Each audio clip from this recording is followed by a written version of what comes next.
5 महाव्रतों की आराधना और 5 महाव्रत जो 8 दिन के बाद दीक्षार्थी को दिया जाता है, बड़ी श्रद्धा भक्ति आस्था के साथ आशा करती हूँ आप सब भी इसको श्रवण करेंगे। ये सुनने योग्य है और जानने योग्य है कि नवदीक्षिता मुमुक्षु आत्मा को किस प्रकार से 8 दिन के बाद 5 महाव्रत दिए जाते हैं। जब भी दीक्षा होती है हमारे सिंघाड़े में, तो मेरी भावना यही रहती है, हार्दिक भावना, कि जितनी भी दीक्षाएं हो तो मेरी यही सद्भावना गुरु चरणों में रही है कि आप भी बढ़ाएं, चाहे वो क्रेमीवंदे का है, चाहे वो 8 दिन के बाद का पाठ है, 5 महाव्रत प्रदान करने, नवदीक्षिता की संयम रूपी झोली। तो मेरी सद्भावना यही बनी रहती है कि गुरनी मैया अपने सुमुखारविंद से इस नवदीक्षिता को पाठ प्रदान करें। इसीलिए जब भी दीक्षा हो तो ये ऐसा ही प्रोग्राम बनाया जाता है, ऐसा ही सुनिश्चित एक भाव रखे जाते हैं। सर्वप्रथम बिरादरी के पास, फिर गुरनी मैया के चरणों में कि दीक्षार्थी को पाठ आप ही पढ़ाएंगे। तो आज का जो बड़ी दीक्षा का पाठ है, गुरनी मैया अपने परम साधना और 50 वर्षीय संयम से ऊपर चल रहे अपने जीवन में आरोहण कर रहे अपनी आत्मा की साक्षी से हमारी नवसात्री माता श्री आर्य नंदा जी महाराज, जिनकी झोली में 5 महाव्रत क्या है प्रदान करेंगे। अहोभाग्य हमारे कि गुरनी मैया के श्री मुखारविंद से हमें सुनने का क्या मिल रहा है, अवसर मिलेगा। और आप सब भी श्री संघ सिविल लाइट और श्री संघ की बहुत से सदस्य जालंधर से भी हैं, अंबाला से भी हैं, रोपड़ से भी हैं, मानसा मंडी से भी हैं और लुधियाना से भी है सभी, और समस्त नगर से सभी अब आ भी रहे हैं। सभी श्री संघों की उपस्थिति में गुरनी मैया के सुमुखारविंद से नवदीक्षिता महासाध्वी श्री आर्य नंदा जी महाराज साहब के लिए अभी आप यही देखेंगे कि किस प्रकार से वे अपने सुमुखारविंद से नई साध्वी जी को बड़ी दीक्षा का पाठ पढ़ाएंगे। मैंने तो पढ़ लिया था उपाध्याय श्री रविंद्र मुनि जी महाराज साहब से कि बड़ी दीक्षा का पाठ भी उन्होंने पढ़ाया। और जब बड़ी दीक्षा के बाद होशियारपुर चले गए थे तो गुरनी मैया महासाध्वी श्री शिमला जी महाराज साहब ने मुझे कहा था कि तेरी भक्ति की शक्ति देखनी है कि तुझे दीक्षा पाठ पढ़ाने वाले रविंद्र मुनि जी महाराज साहब दोबारा आकर के क्या आपको बड़ी दीक्षा का पाठ पढ़ाएंगे। सारी बिरादरी सुश्राविका माला जी में बैठी है, बीच में सभी बैठे हैं जो मेरी दीक्षा में उपस्थित थे। मुझे बड़ी प्रसन्नता हो रही है आप सभी को देख करके। तो सभी श्री संघ जालंधर होशियारपुर पहुंचा गुरु भगवंतों के चरणों में, और उन्होंने अथाह कृपा करी कि लंबे लंबे विहार कर करके पहुंचे कि संचिता की भावना है कि मैं अपने ही मुखारविंद से क्या सुनाऊं उनको बड़ी दीक्षा का पाठ। गुरुदेव पहुंचे और मैंने भी तैयारी कर रखी थी उनके चरणों में भक्ति भावना के लिए, तो भजनों के द्वारा तो मैंने अहोभाग्य मेरे जागे कि वे आए और उन्होंने मुझे बड़ी दीक्षा का क्या किया पाठ पढ़ाया। पहले दीक्षा कराई, फिर चले गए, फिर होशियारपुर से आए। तो ये गुरुओं की क्या होती है, कृपा होती है, और ये हमारे सौभाग्य होते हैं कि हमें ऐसा सुअवसर मिल रहा है। तो गुरनी मैया से तो मेरी यही अर्ज रहती है कि आपने फंक्शन वाले दिन क्रेमी भंते भी देना है और बाद में बड़ी दीक्षा का पाठ भी आप ही ने प्रदान करना है। ये मेरी आस्था, मेरी श्रद्धा मेरे गुरुदेव के प्रति है। सो आप इस आस्था के साथ बैठे कि किस प्रकार से गुरनी जी महाराज साहब अब बड़ी दीक्षा का पाठ प्रदान करेंगे। ज्यादा ना कहती हुई इन्हीं शब्दों के द्वारा विनती और उपकार मानती हुई गुरु चरणों में यही विनती करती हूँ, गुरनी जी आप अपनी कृपा बरसाने की अति ही कृपा करें। ओम शांति। भाई शंकर जी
पिछले रविवार 21 तारीख को हमारी सृष्टि जैन ने जैन भगवती दीक्षा को क्या किया, ग्रहण किया। उस दिन जीवन पर्यंत के लिए इन्होंने सामायिक व्रत दिया। आप भी सामायिक करते हैं, साधु साध्वी भी करते हैं, लेकिन आपकी जो सामायिक है वो कितने मिनट की होती है? 48 मिनट की। और साधु साध्वियों की जो सामायिक है वो जीवन पर्यंत की। आप एक सामायिक लेकर बाद में उसको पार लेते हैं, लेकिन साधु ने एक बार जीवन पर्यंत के लिए जो कृमि भंते का पाठ ग्रहण कर लिया, उसको फिर कभी भी पारना नहीं, जब तक हमारा आयुष पर कर्म प्राण क्या है, मौजूद है। तो इसलिए उसने कृमि भंते का पाठ लिया। ये जो बीच के 6 दिन होते हैं, ये मानो एक तरह के प्रैक्टिस के दिन होते हैं। इसके प्रैक्टिस के, क्योंकि बड़ा पाठ लेने के बाद साधु साध्वी के जीवन में किसी प्रकार की कोई गुंजाइश नहीं रहती। अगर कोई कुछ ऑपोजिट करता भी है तो वो उसकी आत्मा जाने, लेकिन जिसको संयम में रस आ जाता है वो साधु साध्वी हर क्षण अपना जो काम है वो देख देख कर ही क्या करते हैं, रखते हैं। उनकी भावना होती है कि मेरे जीवन में किसी प्रकार की कोई स्खलना, कोई दोष ना लगे।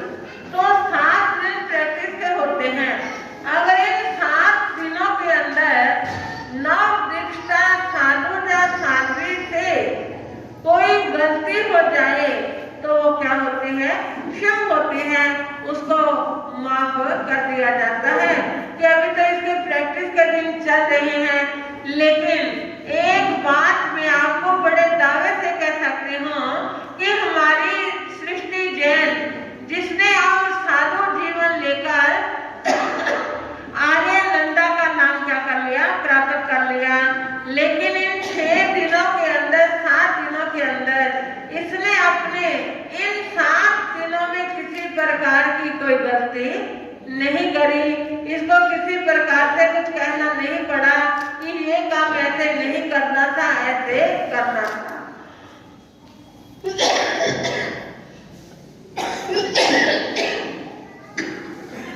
हाँ, तो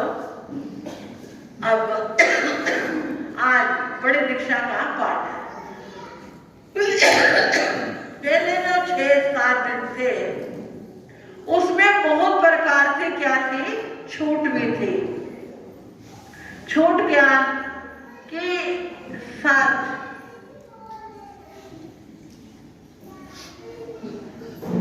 तो इसको कई प्रकार से छूट भी थी, लेकिन आज बड़ी दीक्षा का पाठ देने के पश्चात किसी प्रकार की कोई छूट नहीं। अगर अनायास कभी कोई गलती हो जाए तो उसके लिए फिर प्रायश्चित ग्रहण करना पड़ता है। परम पर्युषण के दिनों में कल्प शास्त्र में भी आपने सुना था कि बीच के जो 22 तीर्थंकर हैं उनके लिए कहा जाता है कि जब भी उनको कभी कोई दोष लगे, जब भी उनके जीवन में कोई गलती हो जाए तो वो उसी क्षण क्या कर लेते थे, प्रतिक्रमण कर लेते थे। सारा प्रतिक्रमण नहीं, वही 5 प्रतिक्रमण का कर लिया करते थे जिससे उसको अपनी गलती का क्या हो जाए, प्रायश्चित मिल जाए। लेकिन पहले और अंतिम तीर्थंकर के लिए कहा गया है कि दोनों समय प्रतिक्रमण करना क्या है, अति आवश्यक है। चाहे कोई गलती हो या ना, चाहे कोई दोष लगे या ना लगे, लेकिन प्रातः काल में प्रतिक्रमण करना है और सायंकाल के समय में क्या करना है, प्रतिक्रमण करना है। दोनों समय प्रतिक्रमण करना आवश्यक है कि अगर जीवन में कभी कोई गलती हो जाए, क्योंकि अभी हम केवल ज्ञानी तो हुए नहीं, बड़ों से भी गलती हो जाती है और बच्चों से भी हो जाती है। लेकिन प्रतिक्रमण करने का अर्थ यही है कि जो गलती हमारे से हो गई उसके लिए हम प्रातः काल और सायंकाल बिछावे दुक्रम कर लेते हैं, सारा प्रतिक्रमण करके। तो आज साध्वी आर्यानंदा जी को साधु के 5 महाव्रत ग्रहण करवाने हैं आप सबके समक्ष।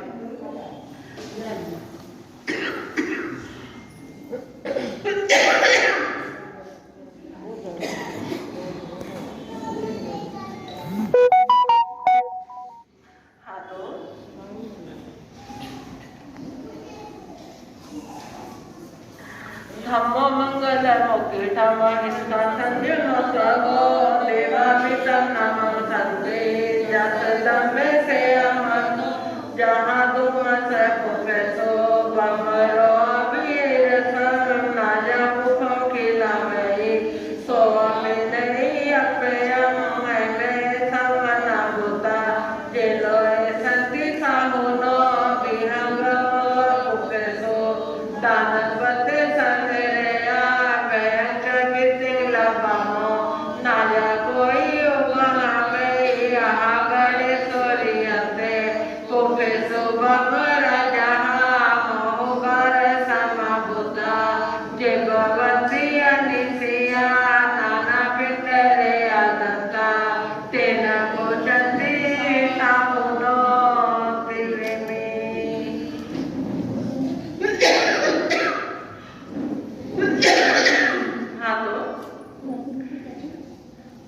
नवदीक्षा को 10वीं कल्प शास्त्र के 4 अध्ययन विराग अवस्था में ही क्या कर दिए जाते हैं, सिखा दिए जाते हैं। तो अब सर्वप्रथम अध्ययन के अंदर नवदीक्षा साध्वी या साधु के लिए कहा गया है कि धम्मो मंगल मुकीठा व हिंसा संजय मोतवो देवावितम नवम संति जस दम्मे श्यामना। हाँ, तो आर्यानंदा जी आप मेरी तरफ ध्यान दीजिए कि मैं क्या कह रही हूँ, क्या पढ़ रही हूँ। जो मैं सुना रही हूँ, जो पढ़ रही हूँ, जो कह रही हूँ, उसका आपने जीवन पर्यंत के लिए क्या करना है, पालन करना है। तो सर्वप्रथम पहले अध्ययन के अंदर यही कहा गया है कि साधु साध्वी जब गोचरी के लिए जाए तो मधुकर के समान गोचरी के लिए जाए। कैसे? जैसे बाग के अंदर भंवरा होता है, भंवरा बहुत से फूलों के ऊपर क्या करता है, जाता है और हर फूल से वो थोड़ा थोड़ा रस क्या कर लेता है, ग्रहण कर लेता है। ठीक इसी प्रकार साधु के लिए कहा है कि उसको भी भ्रमण वृत्ति के समान अपने जीवन को चलाना है कि लेकर नहीं करना। कई घरों में जाना है, थोड़ा थोड़ा सांसों का हाथ लेकर आना है।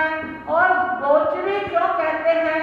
गोचरी कि गौ जब घास को खाती है, घास को चरती है, तो वो ऊपर ऊपर से घास उखाड़ती है, लेकिन वो जड़ से घास नहीं उखाड़ती। इसी प्रकार साधु साध्वी के लिए कहा गया है कि गोचरी करनी है, मधुकर कृषि के जैसा कुछ आहार लेना है कि एक ही घास से गृहस्थी का सारा बर्तन खाली नहीं करवाना। गृहस्थी के घास से थोड़ा थोड़ा आहार क्या करना है? लेकर आना है, जिससे उस गृहस्थी को, उस श्रावक श्राविका को दोबारा आहार रोटी पानी बनाने की जरूरत ना पड़े। थोड़ा सा लो, जिससे देने वाले को भी पता ना चले कि गुरु महाराज हमारे घर में आए थे और वो गोचरी लेकर चले गए, अब हमें दोबारा क्या करना पड़ेगा? आहार तैयार करना पड़ेगा। तो कहने का अभिप्राय यही है कि साधु को गौ के समान और भ्रमर के समान भिक्षा के लिए तरह तरह हर घर के अंदर क्या करना है? जाना है।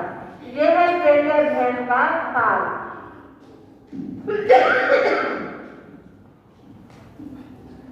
और दूसरे अध्ययन के अंदर अब क्या आता है? क्या हम लोग पूजा सामन जो काम अनिवार्य तो संकल्प प्रसंगो भक्त गंध मन कार्य विषयों सैनानी छंदा जेना भजन की नाके चाई की गुजे ये करते पिए बोए बदले की पिट्टी कोपे की साही ने केवी बोए सेव चाई की गुजे समाये पे हाय परी बेअंतो सिया मनोने थरई बहिता नासा में हम लोग यांगे विषय इज्जत और मिले जागम आया ज्ञानी जैसो मल्लम कामे कमाई कमे दुखम चिंताई दोषम विनय रागम एवं सोई होई संपराए पकते जने जो इंदों के उदराते लेचन के बंधन कुले जाया नतने तिरत्तो के जस कामी जोतम जीवे कारणा बंधन विचर से आवे सेम के मरणं भवे अहम च भोग रायन सम चौसे अंतक बने होनो मां कुले गंदना होमो सजे ममनी वोचार जय तनका इसी भाव जाने जिससे नारियो बाया बिंदो बाबू हडो अर्थी अपो भविष्य से तीसरे तो बेन सोचा संति आए सो बातें हमको से जहां नागो दो में संपड़ी वायो एवं करंती संबोधा पंडी अपो यखना बिने टंती भोगे कुल जहां से पूरी सुख मौत ले। हाँ, तो दूसरे अध्याय के अंदर कहा है क्योंकि गणेश के अंदर रहते हुए जो बच्चे होते हैं वो क्या होते हैं? बड़े सुकोमल होते हैं, सुकुमार होते हैं। लेकिन कहते हैं साधु बनने के बाद जीवन में गर्मी आए या सर्दी आए, धूप या तापना मिले या शीत का परीक्षा मिले, तो उसको सब भाव से क्या करना है? सहन करना है। गर्मी और सर्दी से क्या नहीं करना? कभी घबराना नहीं। ये तो कुदरत का करिश्मा है। गर्मी के बाद सर्दी और सर्दी के बाद गर्मी आएगी। और अपने जीवन में अगर कभी कोई विफलता आ जाए, मन में कोई गिरावट आ जाए, तो आकर अपने गुरु के सामने क्या कर दो? प्रकट कर दो। और अपने संजीवी जीवन के अंदर वैसे तो गिरावट आती नहीं, लेकिन छद्मस्त है। छद्मस्त होने के नाते अगर कभी किसी प्रकार का कोई उपसर्ग आ जाए, कोई परीक्षा आ जाए, तो आकर अपने गुरुजनों के सामने अपनी बात को क्या कर दो? प्रकट कर दो, स्पष्ट कर दो। गुरुजन आपको सही मार्ग पर क्या करेंगे? ले आएंगे कि बेटा आपको ये करना है, ये नहीं करना, कोई बात नहीं। क्योंकि बच्चों को संयम में दृढ़ करने के लिए गुरु और गुरु जो होते हैं वो भी उनके लिए एक बहुत पावरफुल क्या है? पावरफुल चीज होती है। गुरु ही बच्चों को क्या करते हैं? संभालते हैं। गृहस्थ के अंदर अगर कभी बच्चा गलत मार्ग पर लग जाता है तो माँ बाप अपने बच्चे को क्या कर लेते हैं? समझा देते हैं, संभाल लेते हैं। ठीक इसी प्रकार अगर साधु साध्वी के जीवन में किसी प्रकार का कि कोई भी परीक्षा आए, उपसर्ग आए, तो गुरु गुरुजी के समक्ष आकर अपने मन के उद्गार प्रकट कर दो। और गुरु गुरुजी अपनी क्षमता के अनुसार अपने शिष्य को सही मार्ग पर क्या कर देते हैं? ले आते हैं। तो अपने शरीर को इतना सुकुमार नहीं बनाना कि हम गर्मी और सर्दी से क्या कर जाएं, घबरा जाएं। संयम दिया है जो खंडे की धार है, नंगी तलवार पर चलने के समान है, लोहे के चने चबाने के समान है। लेकिन वही शूरवीर होते हैं जो क्या करते हैं, इस संयम मारे के परिश्रम और उत्सर्गों को और हर प्रकार की स्थिति को क्या कर लेते हैं, संभाल लेते हैं। यह है दूसरे ध्यान का अर्थ। मैं आपको संक्षेप में बता रही हूँ। अगर एक एक गाथा का समझाने लगी तो बड़ा समय लग जाएगा। तो समय की मर्यादा को देखते हुए दूसरे ध्यान के अंदर यही कहा है कि अपने जीवन से सुकुमारता को क्या कर दो, छोड़ दो और अपने को दृढ़ संयमी बनाकर संयम के मार्ग के ऊपर क्या करो, चलो। जिससे कि दीक्षा लेना आसान है लेकिन दीक्षा का पालन करना बड़ा कठिन है। तो इसलिए आपने इस कठिनाई से कभी भी जीवन में क्या नहीं करना, नहीं। अब आया तीसरा ध्यान। संजय में सुठी अपनम दीपो मुक्काना ताइनम देसी में मलाइना निगाताना में हेचे ना वो देसी में किया कड़ा नियागा अभी हड़ाने जे राई पत्ते से नाने जे गंध मल्ले जे प्रिय ने सन्नी ही गी मरते जे राई पिंडे के मिच्छे संपाना तो दंत पोए ने संपुचना दे पुलोए ने अट्ठा में जे नाले छत्ता जिताना ने तेरी छन पाना पाए समारंभ से जोइनो से जायरे पिंडंचा संधि पर निरंते निहंदनी से जायरे गाय से मुट नाले जे यही नो बिया बड़ी जाजा जी बत्या तत्ता नि मुट बोइतन और बोले सिंह वेले जे उच्च मंडे अनि मुंडे कंदे बोले जे सजीवे फले पिए जे आवे सो वचने सिंधवे लोले रोमन होने जे आवे समुद्र पंसु खारे काला लोले जे आवे धूप नदी बोने जे बत्ती कम मिले जे अंजने दंत बनने जे गाय मम्मी भूसने सब में मनाइना निगंतन में हेतनम संजय मम्मी जितानन लोगों मुंह बिहारितन पंचांत परनाया तिलका छसु संजय पंचनी गंगाधरा निगंता उच्च दर्शिनो आया व्यंति गेमे सो है मंदिर सो वाड़ा वासातो पड़े संदीना संजय सुसमाया कृष्ण नदी जनता दू मोवा जिंजर साउथ को हिनता पकमते में हेसिनो दुपराय कृष्णन दुसाय से जो कई देव लोय सो कई जंती निरिया कविता को कमाई संजय में तवेंजा सिद्धि मग मनोपत्ता ताईनो परिनिवृत्ति वेवे। अब आया तीसरा ध्यान। तीसरे ध्यान के अंदर साधु साध्वी के लिए कहा है कि 52 अनाचीर्णों का त्याग करना। कितने? 52 अनाचीर्णों का त्याग करना।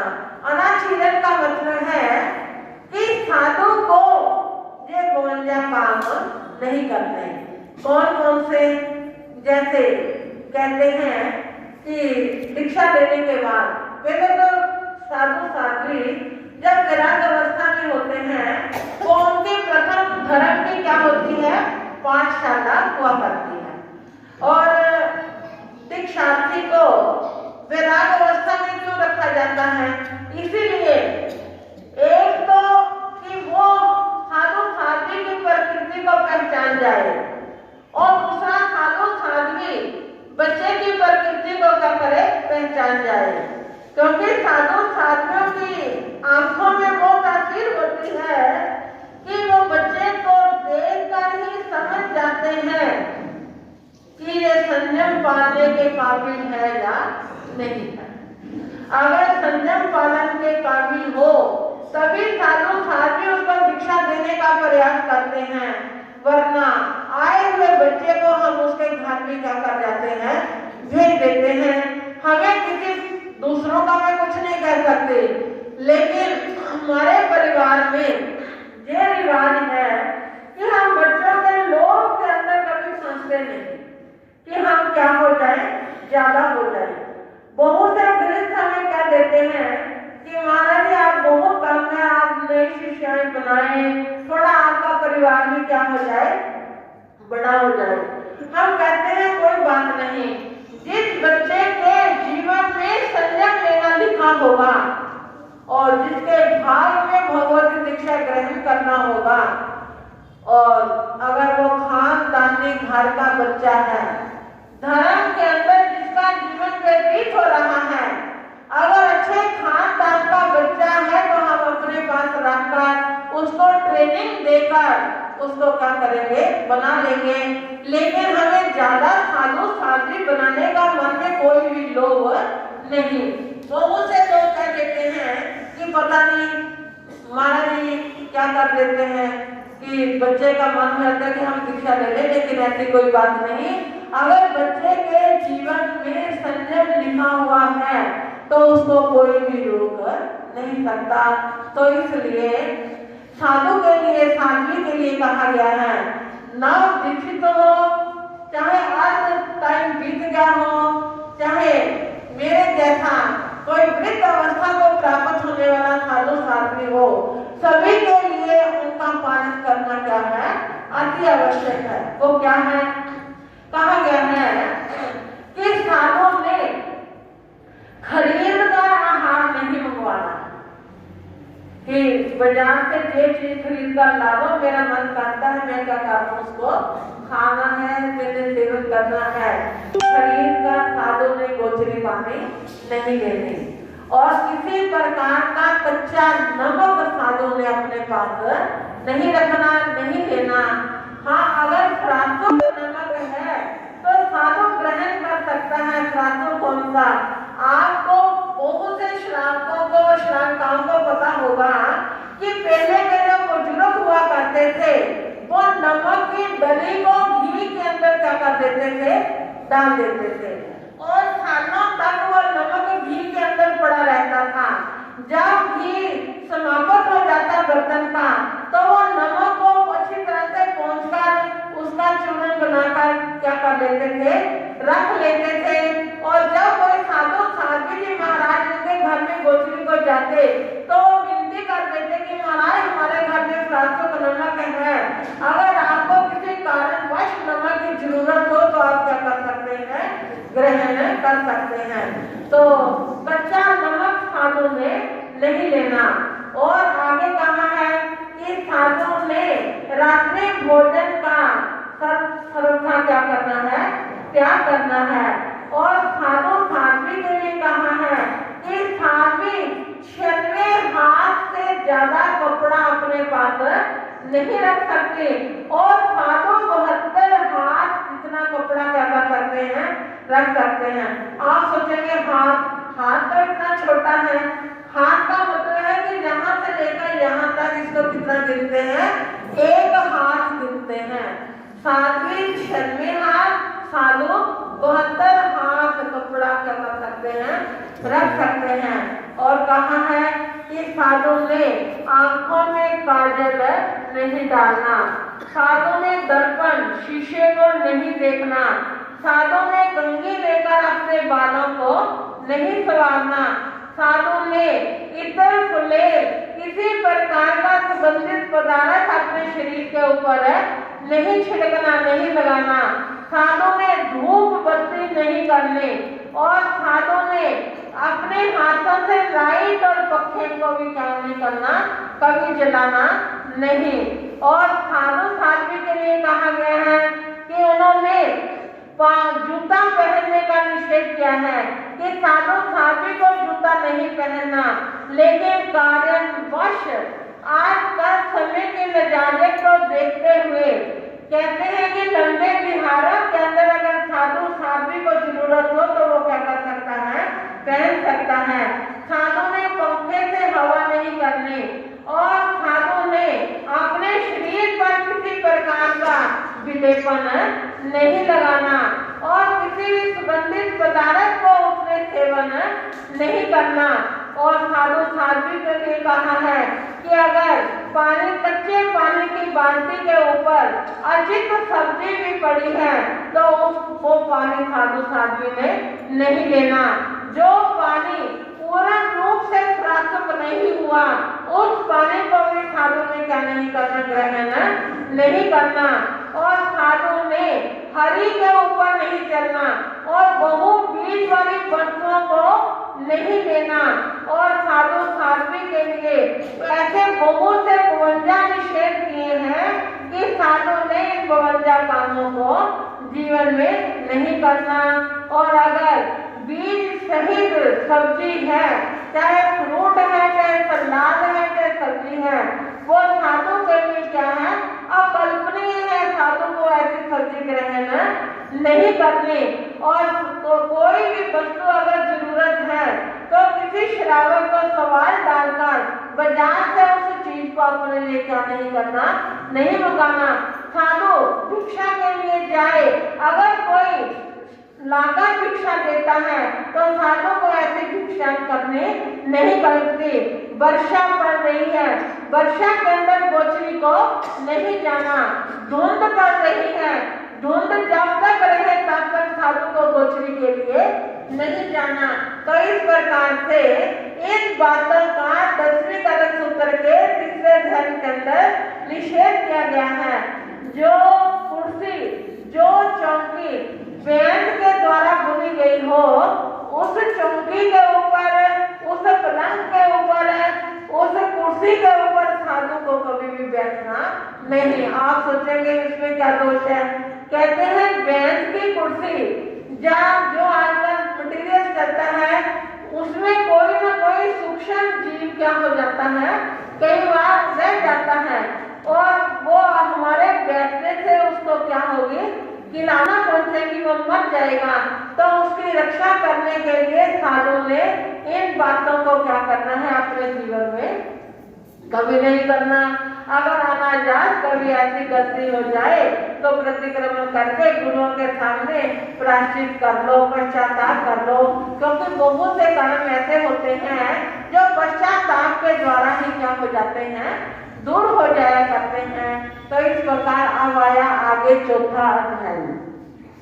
फिर नाम संजना हो गया, कई कुछ जीवन नाम देने संजना हो गया, मांगना काट वेना पवेगा सुबह खाया तो सत्ता सेन में अजय तम फलते इमा फलुसा छकायरा फलुसा जीवन नाम देना संजना हो गया, मांगना काट वेना पवेगा सुबह खाया तो सत्ता सेन में अजय तम फलते इमा फलुसा जीवन नाम देना संजना हो गया, मांगना काटना पवेगा सुबह खाया तो सत्ता सेन में अजय तम फलते तंजा पुरी का यावका देवका बावका प्रसुति का तरफ का पुरी चित्तमंतम खाया अनेक योगदान संपन्ना वायु चित्तमंतम का अनेक योगदान संपन्ना तेज चित्तमंतम का अनेक योगदान संपन्ना वायु चित्तमंतम का अनेक योगदान संपन्ना मनसे चित्तमंतम का अनेक योगदान संपन्ना पुरी का तज्या आगविया मूलिया पोलिया खांडिया बीरवा सोचिया तंदे बनसी का सभ्य चित्तमंतम खाया अनेक योगदान संपन्ना सेजे पुणे में मेरे व्यवहार तथा पना तंजा अंडे पोलिया ड्राइवर अच्छा संदेमा सोचना उबे वाले जैसे पना में अंदर पड़े अंदर तो सोचने को सारे में गंदे बच्चे करते पड़े आगे कहीं भी नया जय के पता को तो पहले सबे देगा सबे गया सबे देगा सबे मनवा सबे देवा सबे पाना परमात्मा एक मतलब छठो दिन निकालो सौती को जाएगी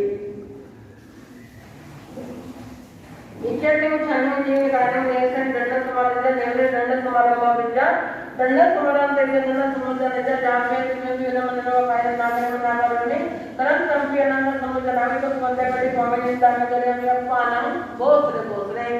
तो इस पाठ में आया है कि काया कितनी है 6, पृथ्वी काया, आपको काया, तेजु काया, वायु काया, वनस्पति काया, जलज काया, ये 6 काया है।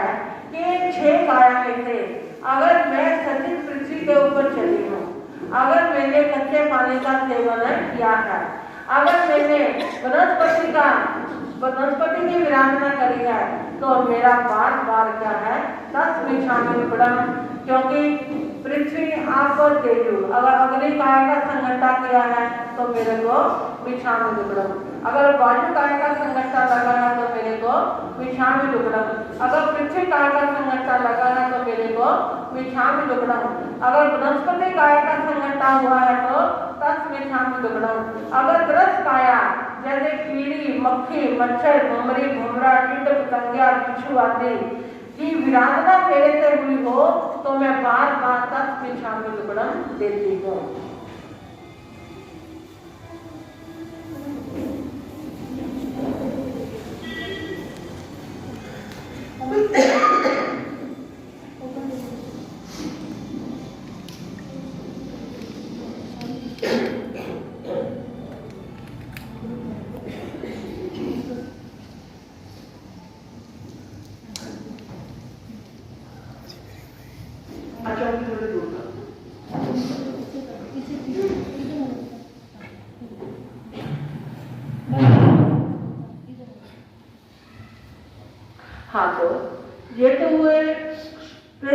मूल मूल पाठ है जो मैंने आपको अति संक्षेप के साथ क्या कर दिए सुना दिए। आप जो हाँ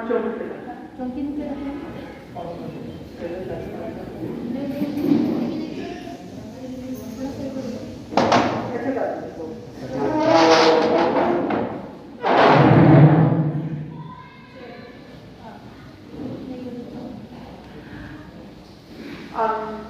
ये तो पहले तो इसकी भूमिका थी शास्त्र की 5 महाव्रतों की, जो भूमिका मैंने अति संक्षेप के साथ आपको क्या कर दी सुना दी। तो अब जो विशेष पाठ है वो है 5 महाव्रत। कितने? 5 महाव्रत। तो श्रावक के कितने व्रत होते हैं? 12। श्रावक के 12 व्रत होते हैं।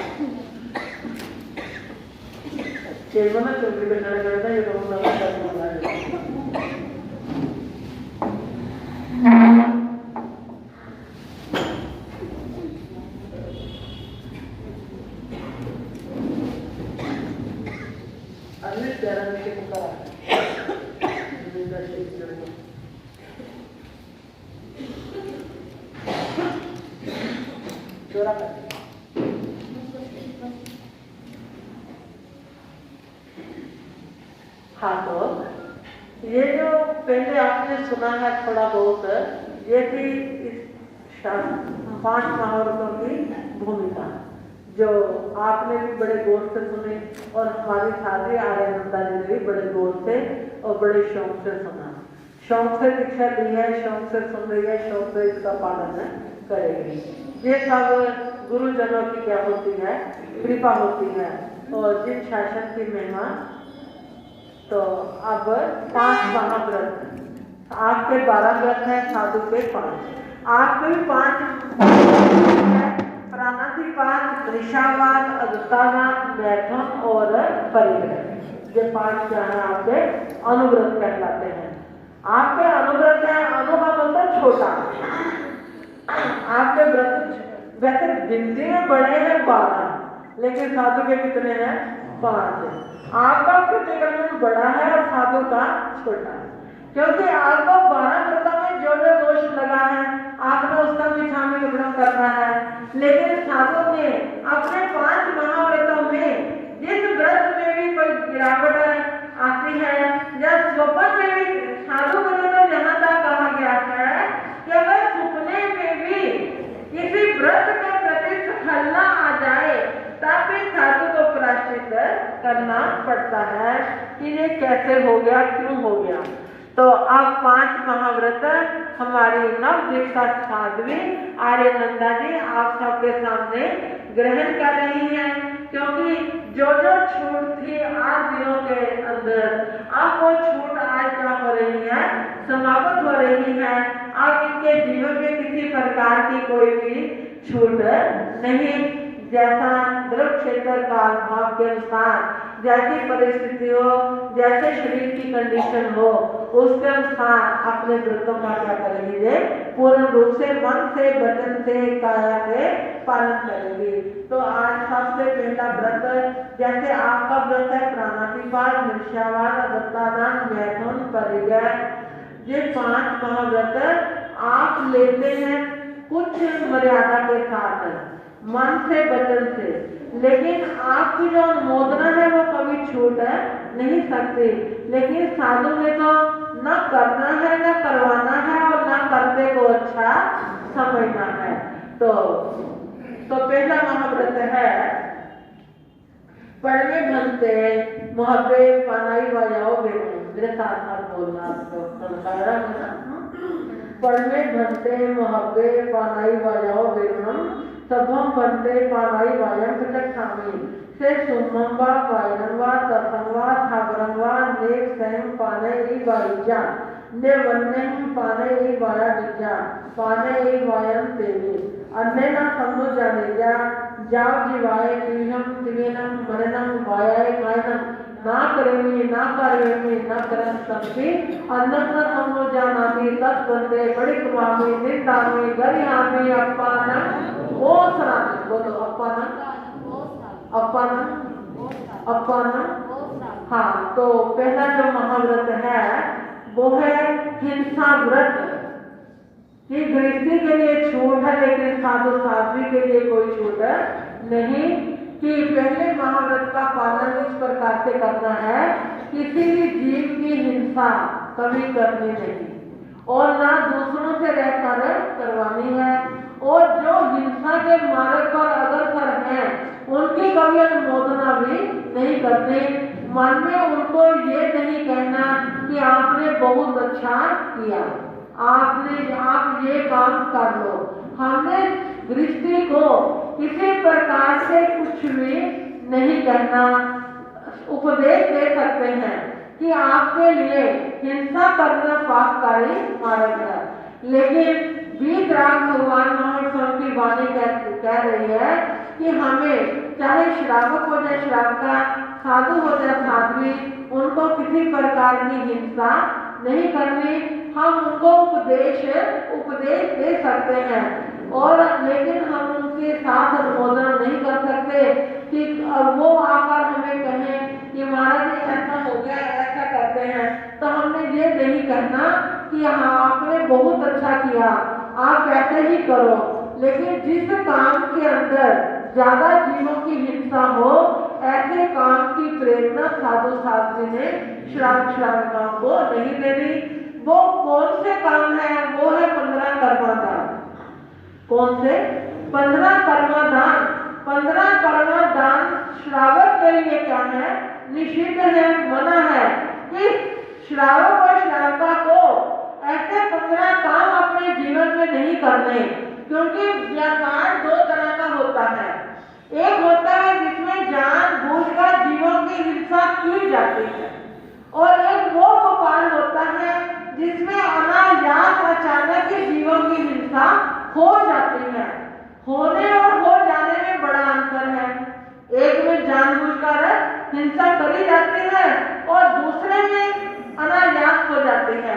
कहते हैं अनायास हिंसा हो जाए तो उसके लिए किसी प्रकार का विशेष प्रायश्चित नहीं, उसका अंतर्मंडी कर्मों का बंद नहीं होता। लेकिन जब हम जानबूझकर ऐसा बिजनेस करते हैं, जानबूझकर वो अंतर्मंडी कर्म के बंद के काम करते हैं, तो उस बिजनेस के द्वारा जो कर्मों का बंद होता है उसको हमें कोई भी बचा नहीं सकता। वो 15 कर्मादान, जैसे श्रावक के लिए कहा है ईंट का भट्ठा नहीं लगाना, हाथी दांत का व्यापार नहीं करना, बालों का व्यापार नहीं करना, और वन सुखाने का काम नहीं करना, जंगलों को आग लगाने का काम नहीं करना, पानी वाले स्थान को सुखाने का काम नहीं करना, और किसी प्रकार के ऐसे जीव हिंसा के काम श्रावक को नहीं करने। तो साधु साध्वी के लिए कहा है कि मन से, वचन से, काया से जीवन पर्यंत के लिए आज मैं ना किसी प्रकार की हिंसा करूंगी, ना दूसरों से करवाऊंगी, और ना करने वाले को अच्छा समझूंगी, उसकी अनुमोदना नहीं करूंगी। मन से, वचन से, काया से आज आपको अहिंसा व्रत का, हिंसा ना करने का जीवन पर्यंत के लिए ये व्रत ग्रहण करवाया जा रहा है। आप मन से, वचन से, काया से, अरिहंत भगवान की साक्षी से, सिद्ध भगवान की साक्षी से आज प्रतिज्ञा ग्रहण करो कि आज से मैंने किसी प्रकार की कोई हिंसा नहीं करनी, ना मन से, ना वचन से, और ना काया से। ये है साधु का पहला महाव्रत, जो आपके सामने हमारी नव दीक्षा साध्वी आर्यनंदा जी ने क्या कर लिया? ग्रहण कर लिया। अब आता है दूसरा महाव्रत। आहारे जिससे बनते मोबे मुसावा जाओ बेरनो सर्वो मनते मुसा बाणे पिछले खामी से कोहावा, लोहावा, घेरावा, हाथावा, नेव से मौसम बेइजा ने वन्ने ही मौसम बाया विजा मौसम बाया तेवी अन्य ना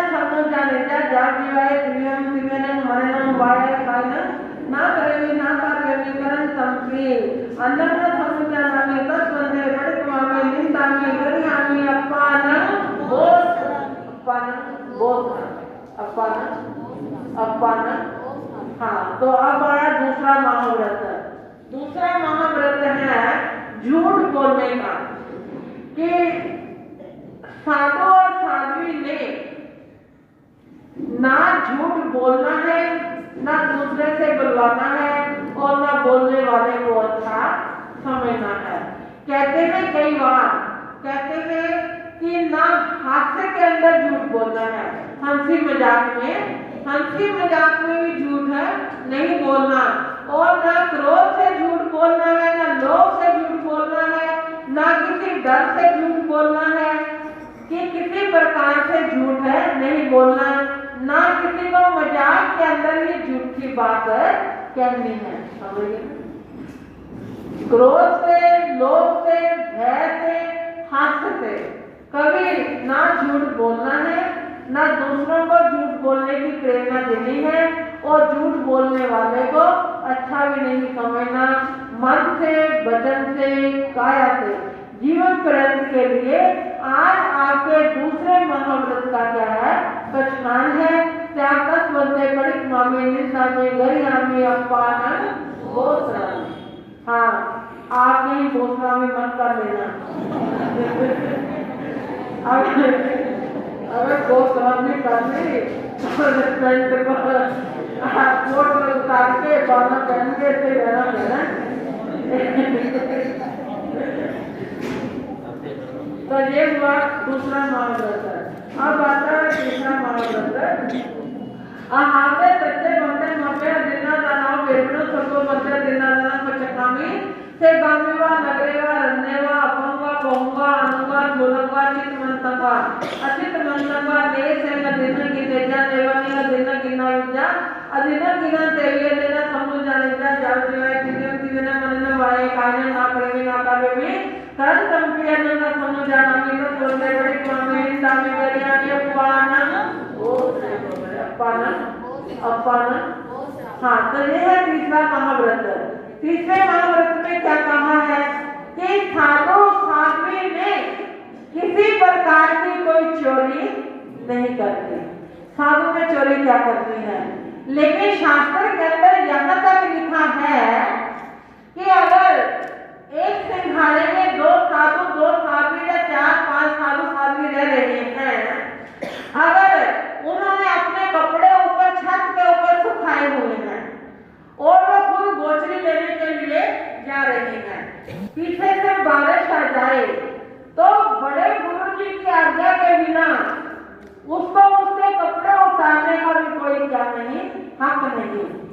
जैसे कल्पना कीजिए, हमारी छोटी साथी, इसने कपड़े धोए, ऊपर सुखा दिए, खुद गोचरी को चले गए, पीछे किसी को कहकर नहीं गए, तो बाद में हमारे मैया जी महाराज ने, जानकिया जी महाराज ने, अभी जी महाराज ने आकर मेरे को बोल दिया कि गुरु जी वो छोटे महाराज जी गोचरी को गए हैं, वर्षा का मौसम हो गया, अंधेरी चलने वाली है, तो अगर आपकी आज्ञा हो तो हम उसके कपड़े उतार कर लाकर नीचे रख दें।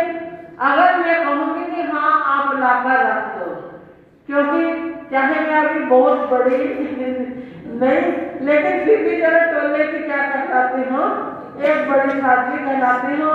अगर मैं इनको कह दूंगी कि हाँ आप जाओ उसके कपड़े उतार कर ले आओ और लाकर नीचे रख दो, फिर इनको लाने का अधिकार है। अगर ये मेरे को बिना पूछे ही खुद जाकर दया भाव से, करुणा भाव से, कि कहीं वो कपड़े बारिश में भीग न जाए, जहाँ अंधेरी में जमीन पर गिर न जाए, हम जाकर उसके कपड़े उतार कर ले आए और लाकर रख दें, तो उनको भी क्या होता है, प्रायश्चित आता है। इसको भी शास्त्र में क्या कहा है कि ये भी एक प्रकार से चोरी है। एक ओबे घर के पास है, अगर किसी साथी ने गोचरी को जाना है, कारणवश उसने अपने ओबे को धोया हुआ है और लेकर जाने के लिए उसको अपना ओबा उसके पास नहीं, तो वो उसकी आज्ञा लेकर, चाहे हमारे नव निष्ठा ने आज ही महाव्रत लिए हैं, इसकी भी कोई वस्तु से अपने आप उठाकर लेकर नहीं जा सकती। अगर इन्होंने लेनी है तो इसको पूछेंगे कि साध्वी जी मैंने किसी घर में जाना है, मेरा उनका गया हुआ है, अगर आप कहो तो मैं आपका उनका अपने साथ ले जाऊं। अगर ये कहेंगे कि हाँ ले जाओ, तो इनको लेकर जाने का अधिकार है। अगर इसको बिना पूछे वो इसका उनका उठाकर ले जाते हैं तो इनको भी चोरी का क्या आता है, दंड आता है। तो साधु के लिए यही कहा है कि चाहे कीमती वस्तु हो चाहे सस्ती है, जो वस्तु जिसकी है वो चाहे कोई छोटा है या बड़ा है, उसकी आज्ञा के बिना किसी वस्तु को उठाने का दूसरे साधु साध्वी को कोई भी अधिकार नहीं। उसकी आज्ञा लेकर उसकी इच्छा के अनुसार हम कर सकते हैं, लेकिन अपनी इच्छा से नहीं। तो ऐसा चोरी का व्रत कहते हैं कि जिस स्थान में जिस स्थानक में हम आज्ञा लेकर रहते हैं उस घर की हर चीज पर 4 महीने के लिए हमारा क्या है, अधिकार है। चाहे कोई चौकी ले ले, कोई पाठ ले ले, तो हमें किसी प्रकार का कोई दंड कोई दोष नहीं आता। लेकिन गृहस्थी के घर के अंदर जाकर अगर हमें दान कुरेदने के लिए एक तिनके की भी जरूरत है तो पड़े हैं कमरे में वो तिनके दान कुरेदने वाले, अगर हम अपने आप गृहस्थी की आज्ञा के बिना वो तिनके को उठाकर सेवन कर लेते हैं तो हमें क्या आता है, प्रायश्चित आता है, दंड आता है, दोष लगता है। एक दान कुरेदने के लिए तिनका भी अगर लेना है तो अपने दोनों हाथ पसार कर गृहस्थी से क्या करो, मांग करो कि मेरे को तिनके की जरूरत है, आप मेरे को क्या कर दो, दे दो। अगर गृहस्थी आपको दे देता है आप ले सकते हैं, वो चीज हमारी निश्चय की होगी। लेकिन आपसे बिना पूछे आपके घर में रहते हुए भी हम एक तिनका भी गृहस्थी का अपने हाथ से क्या नहीं कर सकते, उठा नहीं सकते। जिस चीज की जरूरत है वो मांग कर क्या कर लो, ले लो।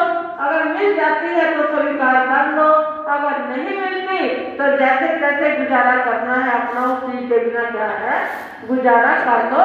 तो साधु के लिए कहा है कि गृहस्थी की कोई भी चीज गृहस्थी को श्रावका को पूछे बिना नहीं लेनी, और ना बड़ी साधियों की जो आपसे आने वाली छोटी साधियां होंगी उनकी किसी भी चीज को अपने आप उठाने का आपको भी कोई हक नहीं। जो भी चाहिए आप मांग लो कि मेरे को इस चीज की जरूरत है, वो आपको क्या हो जाएगी,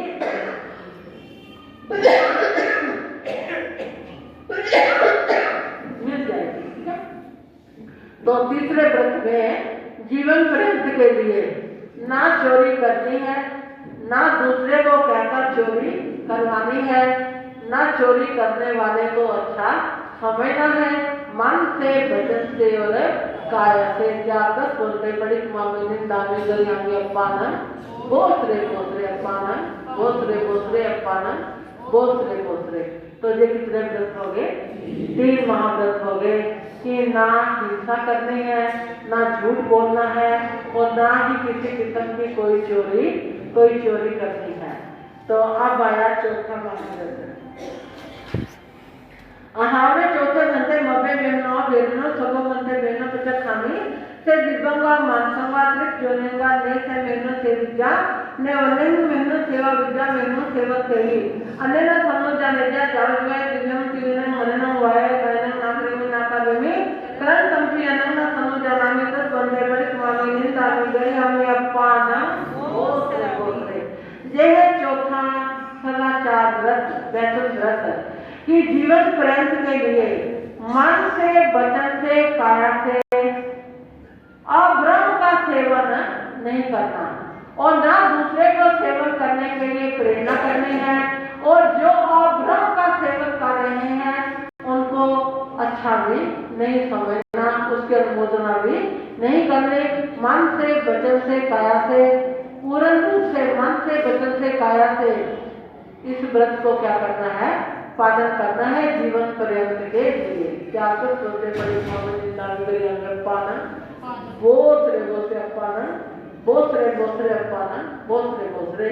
तो यह है चौथा व्रत कि इस चौथे व्रत की मन से, वचन से, काया से जीवन पर्यंत के लिए इसकी क्या करनी है, प्रतिपालना करनी है। किसी प्रकार का कोई गलत बात अपने मन के अंदर भी लेकर नहीं आनी। आगे आगे पांचवा व्रत आहावरे बच्चे बनते मध्य करी कहा गिरनम सबो बनते पर्यंत में खामी चप्पवा बहुवा अनुवा चुरवा चित मंतवा ने से परिगण करी गिनजा नेवले परिगण करी गिना विजा परिगण सही अंतना समझ जानिजा जाव में दिगन दिन मन में काले ना करे ना परवेनी करन तंत्री अंतना समझ जाना में तो फर्दे बड़े स्वामी ने दाते गए हमें पान बहुत रे अब आगे पांचवा महाव्रत है। पांचवा जो महाव्रत है वो है परिग्रह व्रत। कहते हैं एक होती है जरूरत, एक होती है लालसा। कहते हैं गृहस्थ के अंदर भी कहते हैं अगर जरूरत समझकर हम सब काम करेंगे तो हमें कोई दोष विशेष नहीं आता, लेकिन जब लालसा के वशीभूत होकर हम कोई काम करते हैं तो उसमें बहुत कर्मों का क्या हो जाता है, बंद हो जाता है। तो आज जितनी जरूरत है, कहते हैं मैंने पहले ही आपको बता दिया कि साधु साध्वी को छल में हाथ कपड़ा रखना क्या है, कल्पता है। चाहे दिन में लेना हो, चाहे रात्रि में लेना हो, चाहे बिछाना हो, चाहे ऊपर लेना हो, छल में हाथ से ज्यादा कपड़ा नहीं रखना। अगर छल में हाथ के भीतर साधु साध्वी रहते हैं तो उनको किसी प्रकार का कोई दोष नहीं लगता। हाँ, अगर किसी चीज की हमें जरूरत है तो हम उस चीज को ग्रहण कर सकते हैं, लेकिन अगर हमारे पास पहले एक वस्तु पड़ी है, वो अभी टूटी नहीं, अभी खराब हुई नहीं, अभी वो त्यागने योग्य नहीं हुई, कोई नई चीज की गृहस्थी ने विनती करी कि गुरु महाराज ये ले लो, तो हम लालसा के वशीभूत होकर, लोभ के वश में होकर हमें वो चीज लेनी कल्पती नहीं। हम गृहस्थी को यही कहते हैं कि अभी हमारा काम चल रहा है, जब ये टूट जाएगी, बिगड़ जाएगी, काम करने के काम नहीं आएगी, तब आप लोगों से ही लेना है। जब जरूरत होगी तो आपसे क्या कर लेंगे, ले लेंगे। जब एक पड़ेगा तो दूसरी रखने की कोई जरूरत अभी नहीं। तो साधु साध्वी ने परिग्रह के अंदर किसी प्रकार का कोई मतलब भाव नहीं रखना, ममता नहीं रखनी। कहते हैं गृहस्थी के लिए भी कहा है कि जीवन के लिए तीन निशान, रोटी, कपड़ा और मकान। कि खाने को भोजन मिल जाए, पहनने को वस्त्र मिल जाए, रहने को मकान मिल जाए तो इंसान सुख ही सुख है। लेकिन जब तीन चीजों से ज्यादा बढ़ जाते हैं, कहते हैं इंसान की जरूरत पूरी हो सकती है लेकिन इच्छा पूरी नहीं हो सकती। जरूरत पूरी हो जाएगी, इच्छा कभी किसी की पूर्ण नहीं हुई, क्योंकि कहा है कि इच्छा होगा समा अनंतिया। इंसान की जो इच्छाएं हैं वो तो आकाश के समान क्या है, अनंत है। एक इच्छा पूर्ण होती है, दूसरी की मन में लालसा जाग जाती है। लेकिन आज के इंसान का क्या नारा है, eat drink and B Mary, खाओ पियो मौज करो। लेकिन ये जो जीवन मिला है ईट ड्रिंक एंड मैरी के लिए नहीं मिला।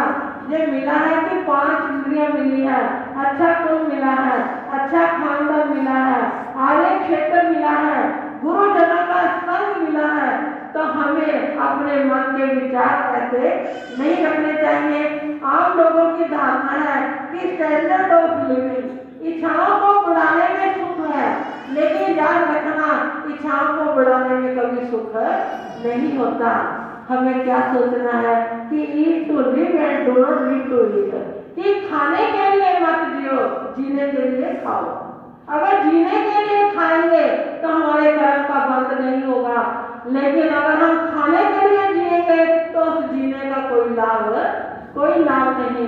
तो इसलिए आज मैंने अपने नव दीक्षा नन्हे मुन्ने साध्वी को 5 माह क्या कर दिए, जीवन पर्यंत के लिए ग्रहण करवा दिए। धन्य है इनकी आत्मा जो छोटी अवस्था के अंदर ही अपने मन को, कहते हैं वास्तव में त्याग वही होता है जो मिली हुई वस्तु की तरफ कर देते हैं। त्याग क्या है? जो मिली हुई वस्तु के प्रति प्रीत कर लेते हैं, लेकिन जिनको वो वस्तु मिली ही नहीं, वो त्याग किस चीज का? आज किसी के पास रहने को मकान नहीं, जब पहनने के लिए पूरा कपड़ा नहीं, वो सोचे कि चलो मेरा त्याग हो गया। ये त्याग नहीं होता। वास्तव में सच्चा त्याग वो होता है कि जिस इंसान को हर सुख सुविधा मिली हुई है और मिल सकती है और जीवन प्रति मिलेगी भी, लेकिन फिर भी वो क्या करे? उसको छोड़ दे, उसको त्याग दे। जैसे आपको पता है कि सर्प, जब सर्प के शरीर के ऊपर कैंचली आ जाती है तो उसका शरीर भारी हो जाता है, उसको चलने में बड़ी दिक्कत आती है, तो अपनी कैंचली को क्या कर देता है? छोड़ देता है। कि जैसे सर्प कैंचली को छोड़कर दोबारा उसकी तरफ आंखें करके नहीं देखता, उसी प्रकार वही साधु साध्वी महान है जिसने एक बार सब कुछ छोड़ दिया और छोड़ने के बाद उसने पीछे की तरफ, अपने परिवार की तरफ, अपने घर की तरफ, अपने रिश्तेदारों की तरफ कभी पीठ मुड़कर क्या नहीं किया? कभी देखा नहीं। वास्तव में सच्चा त्यागी, सच्चा साधु वही होता है जो कैंचली, सर्प के द्वारा कैंचली छोड़े जाने के समान अपने जीवन में जिन भोगों को भोग लिया, जिन सुखों को भोग लिया और जिन भाई बहनों के साथ अपने दिन के कर दिए, व्यतीत कर दिए, और जितना आराम उसने अपने घर का, मेरे को ये आता था, मैं ये बनाता था, मेरे को वो बनाना आता था, लेकिन कहते हैं जो इन बातों की तरफ पीठ कर लेते हैं, वास्तव में सच्चा साधु, सच्ची साध्वी वही हुआ करती है। हमारी महासाध्वी श्री संता जी महाराज का जीवन आपने कई बार थोड़े थोड़े प्रसंगों में सुना ही है कि अपने जीवन में इसने कितने सुख भोगे हैं, इसने अपने जीवन में कभी कोई दुख नहीं देखा, क्योंकि हर प्रकार से इनका जो परिवार था वो क्या था? वो समृद्ध था, संपन्न था, हर दृष्टि से, परिवार की दृष्टि से भी, जायदाद की दृष्टि से भी, बहन भाइयों की दृष्टि से भी, सुख सुविधाओं की दृष्टि से भी इनका परिवार क्या था? पूर्ण रूप से समृद्ध था। लेकिन जब इसने सब कुछ छोड़ दिया, क्या कारण? एक मेरी फोटो को किसी के घर में उधर राजस्थान में देख लिया तो इनके मन के अंदर भी सभी कुछ छोड़कर, सभी कुछ त्याग करने की भावना क्या हो गई? जागृत हो गई। तो मैं सच कहती हूँ, मन से, वचन से, काया से, कि हमारी साध्वी संता जी महाराज ने जो अनूठा त्याग किया है उसकी कोई तुलना नहीं। क्योंकि समृद्धि चौहान के साथ इसका क्या हुआ था? म्यूजिक में, गाने में कंपटीशन हुआ था। वहां पर भी ये क्या हुई? अपने टैलेंट को इसने पूरा दिखाया और फिल्मी जगत में वो लोग इसको लेकर जाना चाहते थे, लेकिन इसकी एक ही बात थी, परिवार वाले कहते थे हम फिल्मी जगत के अंदर आपको जाने नहीं देंगे। कहाँ फिल्मी स्थान और कहाँ ये धर्म स्थान है। लेकिन दाना अपने अंदर इसको पंजाब में ले आया। तो मैं अपनी सभी साधुओं से क्या हूँ? अति संतुष्ट हूँ। मेरा बहुत मान करते हैं, बहुत सम्मान करते हैं। मैं हर तरह से क्या हूँ? प्रसन्न हूँ। बस मैं तो यही कहूँगी कि हमारी साधुओं के समान अगर सारे साधु साध्वी समाज ऐसी शिष्याओं जैसे बन जाए तो वो क्या हो जाएगा? वो परिवार भी निहाल हो जाएगा, वो टोला भी उच्च बन जाएगा। और हमारी संता जी महाराज जिस प्रकार से इन सभी बच्चों को अपने पूरे प्रेम और प्यार से अपने टैलेंट के द्वारा इनको मार्गदर्शन करवा रहे हैं, तो मैं तो इनसे यही प्रार्थना का प्यार आज्ञा दूंगी कि जिस प्रकार ये तीनों के साथ मधुर को विहार करती है, उसी प्रकार हमारे आर्यनंदा जी को भी इस ग्रुप में आज क्या कर दे? शामिल करने और इसको भी पूर्ण क्या दे? प्यार दे, सहयोग दे। अभी बच्चा है, अभी इसकी पढ़ने लिखने की आयु है, शास्त्रों का अध्ययन करे और जिन शासन की सेवा करे। बस हमें काफी हो गया 7:15 बज गए। बोलने को तो जितना मर्जी बोलते रहो।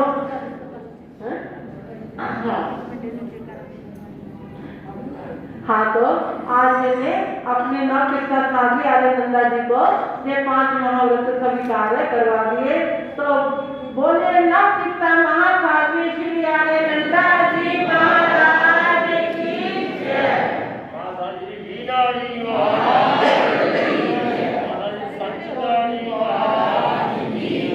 हाँ, तो अब हमारे नव शिक्षा साथी आर्यनंदा जी हमारे पाठ के ऊपर विराजमान होगा। आपको कुछ मिनटों के लिए अपने मधुर मधुर मीठे मीठे भाव सुनाएगी। आप सभी उसको बड़े प्रेम और प्यार के साथ क्या करना, श्रवण करना। ओम महासाध्वी श्री वीणा जी महाराज की जय। महासाध्वी श्री संचिता जी महाराज की जय।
कि पहले नंबर के दीक्षार्थी वो होते हैं जो चढ़ते परिणामों से शेर की तरह दीक्षा लेते हैं पर बाद में गीदड़ बन जाते हैं।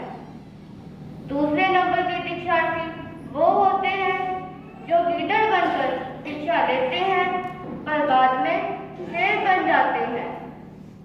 तीसरे नंबर के दीक्षार्थी वो होते हैं जो गीदड़ बनकर दीक्षा लेते हैं और अंत तक गीदड़ ही बने रहते हैं। चौथे नंबर के दीक्षार्थी वो होते हैं जो शेर बनकर दीक्षा लेते हैं और अंत तक शेर ही बने रहते हैं। तो धर्मप्रिय भाई बहनों, मैंने शेर बनकर दीक्षा ली है और मैं आप समस्त श्री संघ से मेरा यही वादा है कि मैं अंत तक शेर बनकर ही दीक्षा का पालन करूंगी, संयम का पालन करूंगी और मुनि जी के द्वारा दिए हुए 5 महाव्रतों का मन, वचन और काया से पालन करूंगी। मैं अपने धर्म के माता पिता और अपने जन्मदाता माता पिता का सदा उपकार मानती हुई अपने संयम जीवन में इनका मान सम्मान बढ़ाऊंगी और जिस शासन में आत्मा की साक्षी से सदा ही धर्म प्रभावना करूंगी। इन्हीं शब्दों के साथ गुरु जी के चरणों में वंदन करते हुए ओम शांति। बोलिए भगवान महावीर स्वामी की जय।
से धन पारगामी धर्म के स्वरूप को स्पष्ट दर्शाने वीतराग भगवान महावीर स्वामी को भावों से वंदन।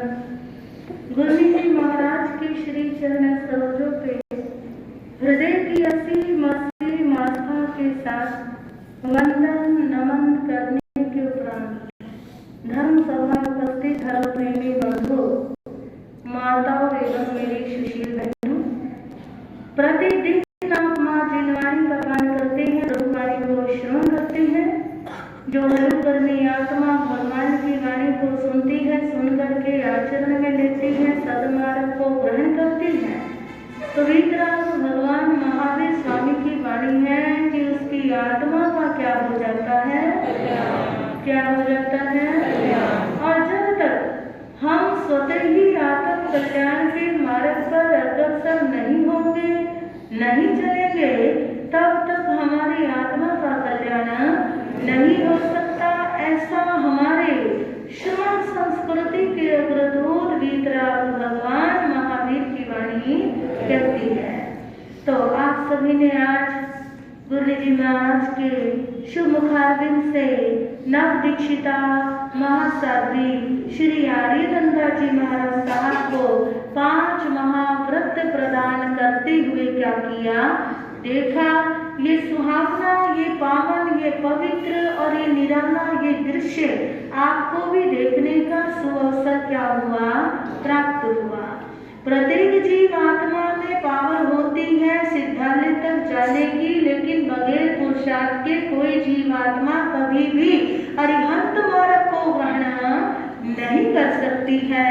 वीतराग भगवान का ये जो दर्शन है, जिसे जैन दर्शन कहते हैं, ये किसका है, पुरुषार्थवाद का। होनहार तो होके ही रहेगी, लेकिन पुरुषार्थ करना अपना क्या है, धर्म है। कहा जाता है कि अमीर बनना बड़ा आसान है, गरीब रहना भाग्य की बात है, लेकिन विद्वान भी होना क्या है, जरूरी है। अगर विद्वान बनना है तो पूरे कितने साल लगते हैं, बताइए। 5 साल। 5 साल लगते हैं विद्वान होने में। 10 साल की पढ़ाई लगती है किसमें, डॉक्टर बनने में। 15 साल लग जाते हैं अति से अति ज्ञानी में, बढ़ोतरी में होने में। और फिर आ जाता है यदि वैज्ञानिक बनना है तो 20 साल जीवन के देने पड़ते हैं। कितने, 20 साल जीवन के देने पड़ते हैं। जैन दर्शन कहता है यदि महावीर जैसा बनना है तो वो साधना कितनी है, जन्मों जन्मों की साधना क्या होती है, लगती है। इस महावीर के पथ को अपनाने की, महावीर जैसी कर्म निर्जरा करने की सौभाग्यशाली है ये जीवात्मा जिनका नया नामकरण हुआ है श्री आर्यनंदा जी महाराज, और घर का नाम इनका रहा है सृष्टि। तो सृष्टि की रचना के बगैर भी कुछ बनता नहीं, सृष्टि ने परिवर्तन ला दिया। और इस परिवर्तन में आपने देखा कि ये समय भी इनके लिए क्या है, बड़ा पावन पवित्र बन गया, तारणहारा बन गया। सदगुरुओं की शरण पा करके इन्होंने संयम मार्ग को लेकर के प्रेमी भक्ति के पश्चात आज इन्होंने 5 महाव्रत क्या कर लिए, ग्रहण कर लिए। मैं खड़ी थी साथ में, गुरनी मैया कहते हैं आप साथ में खड़े हो जाओ। अनुभूति आ रही थी उस समय की जब मैंने भी 21 अप्रैल को क्या ली थी, दीक्षा ली थी।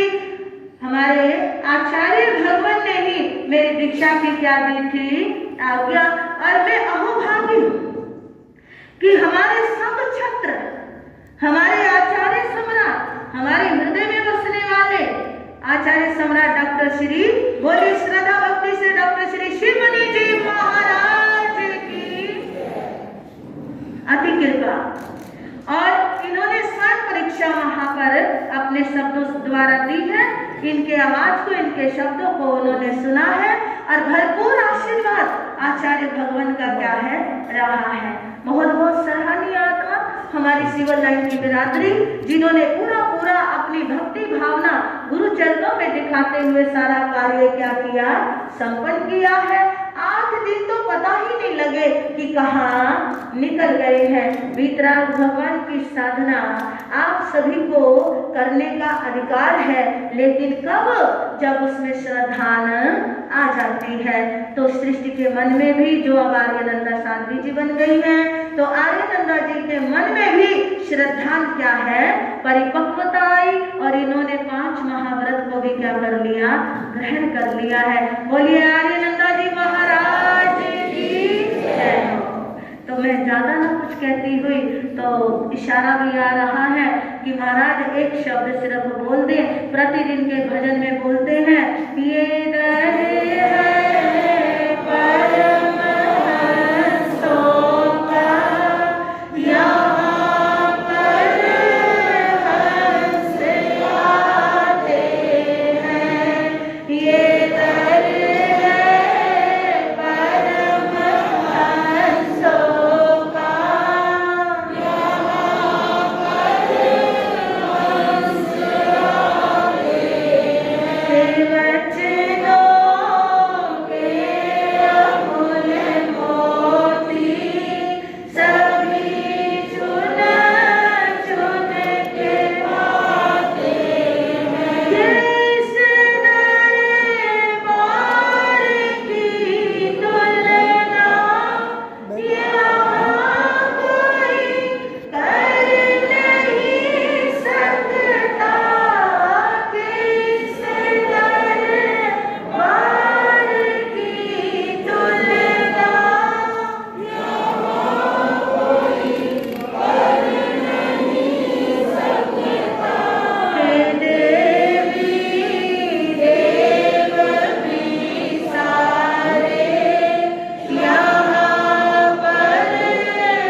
वचनों के अमूल मोती सभी चुन चुन कर खाते हैं। यहाँ पर बिकता है सौदा कि सच्चे नाम का लोगो, वो किस्मत वाले होते हैं जो झोली तो सराहनीय आपकी आध्यात्मिक नगरी लुधियाना, सराहनीय हमारी सिविल लाइन समाज और सराहनीय आत्मा हमारा श्री महावीर देव युवक संघ, जिनका पूरा सहयोग रहा, बड़ों का उन पे आशीर्वाद रहा और सारे कार्य हमारे क्या हुए? संपन्न हुए। श्रद्धा भक्ति आस्था के साथ हाथ जोड़े और गुरनी मैया ने जिन्होंने इतनी कृपा करी है हम पर, उनके लिए बारंबार नतमस्तक होते हुए सभी बोलेंगे सरल आत्मा महासाध्वी श्री वीणा जी महाराज की जय हो। तो अब हमारे महामंत्री जी अपनी सूचना, क्योंकि आज का प्रवचन इतना, प्रतिदिन प्रवचन चलेगा, प्रतिदिन आपने आना है। और आज के लिए नव दीक्षित जो हमारी आर्यनंदा जी ने 5 महाव्रत लिए हैं, आज ये कार्य हमारा क्या हुआ? सुखे सवाले संपन्न हुआ। तो मैं कहना चाहूंगी कि हमारी बहन मंजू जी है ना,